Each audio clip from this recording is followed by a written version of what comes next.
Taste the Daily. சேலத்தில் கால்நடை பூங்காவிற்காக pipeline மூலம் கொடுக்கப்பட்ட காவிரி குடிநீர் உளுந்தூர்பேட்டையில் அமையவுள்ள சிப்காட்டிற்கு கொண்டு செல்லப்படுவதாக புகார் எழுந்துள்ளது. சேலம் மாவட்டம் தலைவாசல் அருகே அமைக்கப்பட்ட கால்நடை பூங்கா மற்றும் கால்நடை மருத்துவக் கல்லூரியில் மருத்துவக் கல்லூரி மட்டுமே செயல்பாட்டில் உள்ளது. இந்நிலையில் இன்னும் பயன்பாட்டிற்கு வராத கால்நடை பூங்காவிற்காக அமைக்கப்பட்ட பைப்லைன் மூலம் உளுந்தூர்பேட்டையில் அமையவுள்ள சிப்காட்டிற்கு தண்ணீர் கொண்டு செல்வதாகவும் அதனால் அப்பகுதியில் விவசாயம் மற்றும் கால்நடைகள் பாதிக்கப்படும் எனவும் அதிமுக சட்டமன்ற உறுப்பினர்கள் ஜெயசங்கரன், நல்லதம்பி ஆகியோர் குற்றம் சாட்டியுள்ளனர். இன்னைக்கு தண்ணி விற்க பாக்குறாங்க.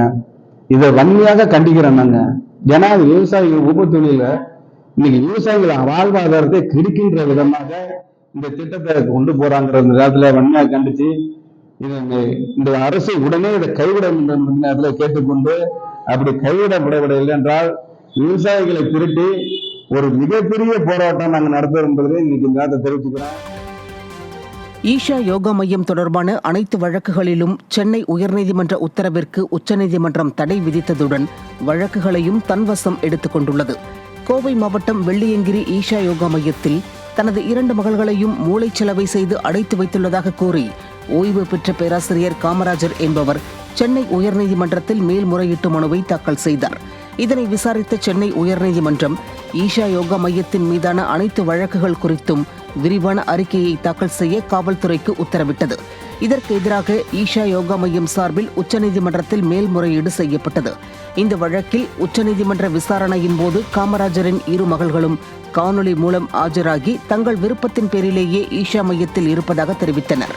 இதையடுத்து சென்னை உயர்நீதிமன்றத்தின் உத்தரவுக்கு தடை விதித்த உச்சநீதிமன்றம் ஆட்கொணர்வு மனுவையும் தன்வசம் எடுத்துக்கொண்டு காவல்துறை விசாரணை அறிக்கையையும் உச்சநீதிமன்றத்திலேயே தாக்கல் செய்ய உத்தரவிட்டது.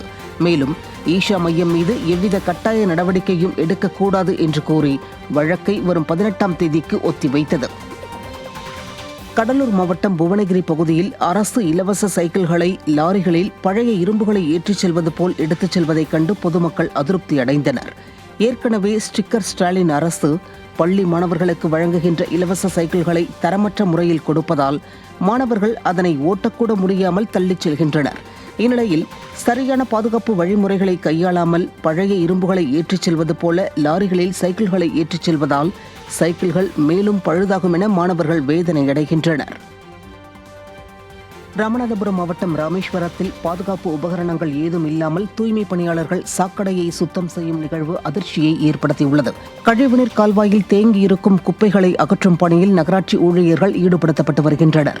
இந்நிலையில் பெரும்பாலான ஊழியர்கள் பாதுகாப்பு உபகரணங்கள் ஏதும் இல்லாமல் சாக்கடையை சுத்தம் செய்து வருகின்றனர்.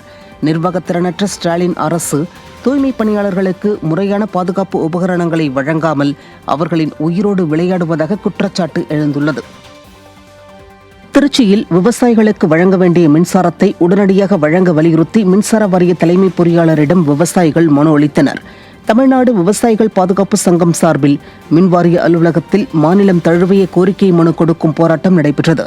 இதன் ஒரு பகுதியாக திருச்சியில் 25க்கும் மேற்பட்ட விவசாயிகள் தமிழ்நாடு மின் உற்பத்தி மற்றும் பகிர்மான கழக அலுவலகத்தில் தலைமை பொறியாளரை சந்தித்து மனு அளித்தனர். பின்னர் செய்தியாளர்களை சந்தித்த தமிழ்நாடு விவசாயிகள் பாதுகாப்பு சங்கத்தின் மாநில பொதுச் செயலாளர் முத்து விஸ்வநாதன், விவசாயிகளுக்கு வழங்க வேண்டிய மின்சாரத்தை ஸ்டிக்கர் ஸ்டாலின் அரசு உடனடியாக வழங்காவிட்டால் வரும் 22ஆம் தேதி சென்னையில் தொடர் காத்திருப்பு போராட்டத்தில் ஈடுபட உள்ளதாக தெரிவித்தார். ஒன்றை கொடுத்திருக்கிறோம். அதன் அடிப்படையில் அவர்கள் விரைவாக கொடுக்கிறேன் என்று ஒரு உறுதி அளித்திருக்கிறார்கள்.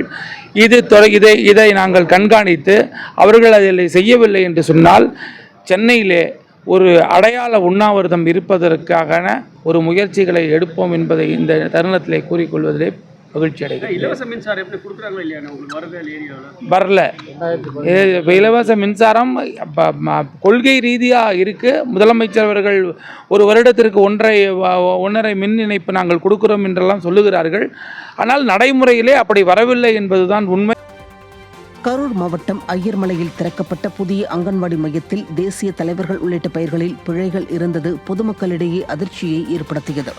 வைகைநல்லூர் ஊராட்சியில் மகாத்மா காந்தி தேசிய ஊரக வேலை உறுதி திட்டத்தின் கீழ் புதிய அங்கன்வாடி மையம் திறக்கப்பட்டது. அங்கு குழந்தைகள் கற்பதற்காக வரையப்பட்டிருந்த தேசிய கொடி, தேசிய தலைவர்களின் படங்கள், பழங்கள் மற்றும் காய்கறிகள் ஆகியவற்றின் பெயர்களின் எழுத்துக்களில் பிழைகள் இருந்ததைக் கண்டு பொதுமக்கள் அதிர்ச்சி அடைந்தனர். ஸ்டாலின் ஆட்சியில் அரசு அதிகாரிகள் அதை கண்டும் காணாமல் இருந்தது பொதுமக்களிடையே அதிருப்தியை ஏற்படுத்தியது.